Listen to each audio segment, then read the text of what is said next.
Now, for many African countries, attracting foreign investment has always been a challenge. And now it's become even more difficult with an economic downturn in Europe and the United States. So here's how some African countries have responded.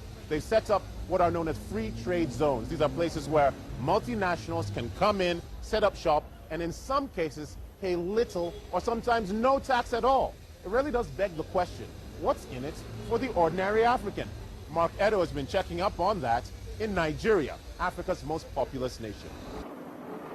In Lagos, they hope this will be the road to economic success. The Lekki Free Trade Zone is being carved out of thousands of hectares of untamed land near the coast of Nigeria's commercial capital. The first part is 3,000 hectares. They call Shola Oworu the empress of the zone. This former city banker is in charge of creating what she believes will become the Dubai of West Africa.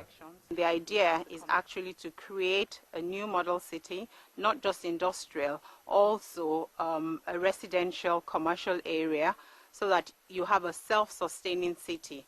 While Lagos State is providing the land, a Chinese consortium is responsible for the actual construction. And there's a lot to build. The zone will have its own international airport, deep sea port, and its own water, power and sewage systems. The idea is to have the zone as a catalyst for economic development in Lagos State, diversify the economy. We would want to attract foreign direct investments into Lagos State. There are 23 other free trade zones in Nigeria, all vying for the attentions of international investors. But the Lekki Free Trade Zone here in Lagos has one big advantage: size. At 16,500 hectares, it could become the biggest in Africa, 4 times the size of Manhattan in New York. Foreign companies are promised 100% ownership of their investments, and they'll be free to bring their workers in and take their profits out. The zone will be tax-free. Sounds good for the companies, but is it good for the country? The governor of Lagos State, Babatunde Fashola, says yes.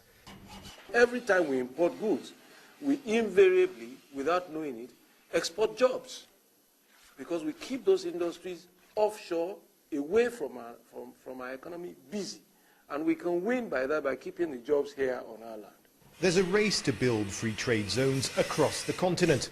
One economist says it's because African countries realize they must open up their markets quickly. The truth is that the nation as a whole and the markets as a whole have come to accept that they must move in the direction of free trade. Because one, it opens up their markets, so investment flows come in. 2, it makes their domestic industries more competitive. That's the hope for the Lekki Free Trade Zone.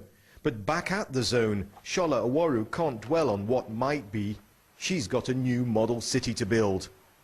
Mark Edo, Africa Business Report, Lagos, Nigeria.